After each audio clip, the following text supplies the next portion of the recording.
There's a fundamental law in politics that everyone understands, but almost no one is willing to say aloud.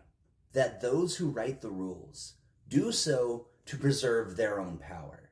Campaign finance laws, like most of our governing structures, are less about protecting the integrity of democracy than about manufacturing the illusion of fairness while ensuring that the old order remains brick by brick unchallenged. For decades, this has been the hidden engine of American political decay, a system that promises transparency and accountability while quietly building in all the right escape hatches for dark money, lobbyists, and the permanent donor class to move their influence wherever they please. Progressives, by and large, have been playing defense. We run campaigns, we raise money from working people, and when the election's over, win or lose, whatever's left is either returned, donated, or tied up in legal knots, lest we ever be accused of playing the same game as the other side. The left's commitment to ethical stewardship of resources is real, and it's noble. But there's a fatal flaw. The rules themselves are not neutral. They are weapons, wielded with precision by those who have no intention of fighting fair. The time has come to subvert this architecture, not by imitating the cynicism of the old order, but by using their loopholes against them, openly, lawfully, and with absolute transparency. This isn't about lowering ourselves to the level of dark money operatives. It's about weaponizing the same legal structures in the service of Enlightenment socialist principles, public good, self-government, and the infrastructure of liberty. Not to enrich ourselves or to buy another round of ads, but to build something permanent that the old system cannot take away. The logic is simple, almost elegant. The same laws that let PACs and billionaire donors create permanent conservative machines. Think of the webs of nonprofits, think tanks, legal clinics, and charitable trusts that power the right's relentless march. Can, if handled openly and with scrupulous documentation, be used to seed real, lasting infrastructure for the people instead of allowing a war chest to dissolve into the ether or be wasted on consultant salaries. We turn every unspent dollar into a tool for liberation.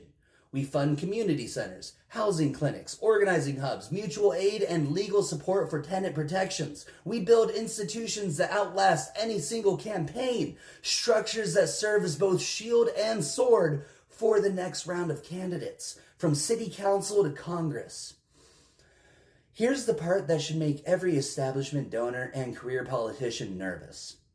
We do this without hiding a single detail.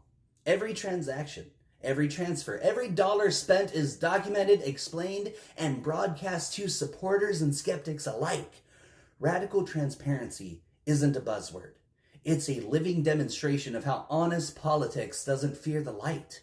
We move money not in the dark, but in the full glare of public scrutiny, showing step by step how the system is gamed and why it must be changed. Some will say this is a betrayal of progressive ethics, that the very act of using these loopholes, even for good, contaminates the cause. But that's the morality of surrender. The status quo relies on our refusal to play by the only rules that have ever delivered lasting power in American politics: the rules of infrastructure, permanence, and leverage.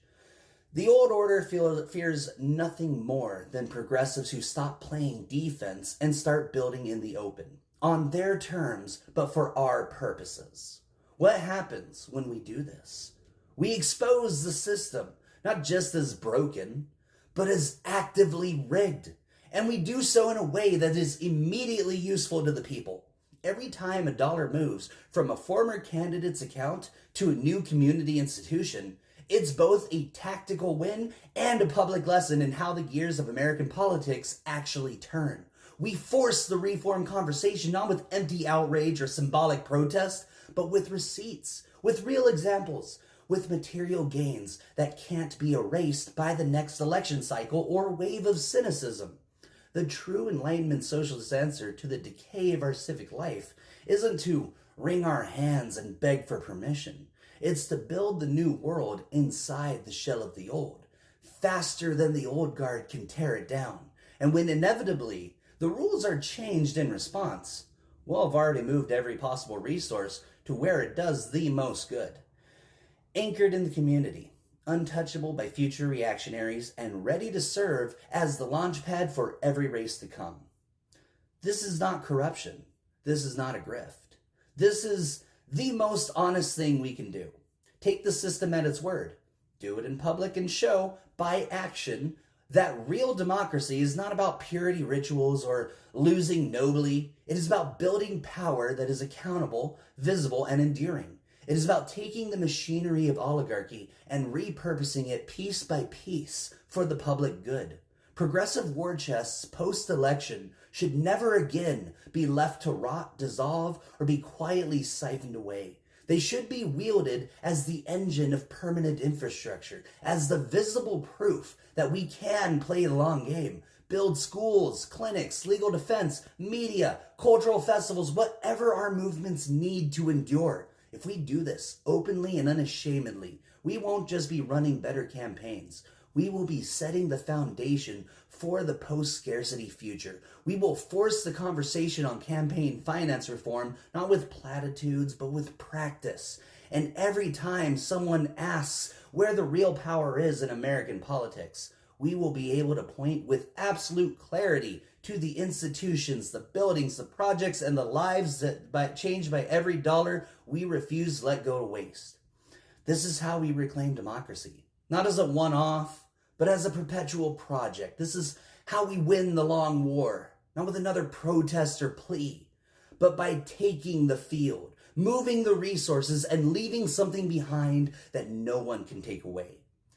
That's the Enlightenment Socialist blueprint, and the old order will never see it coming until it's already been built.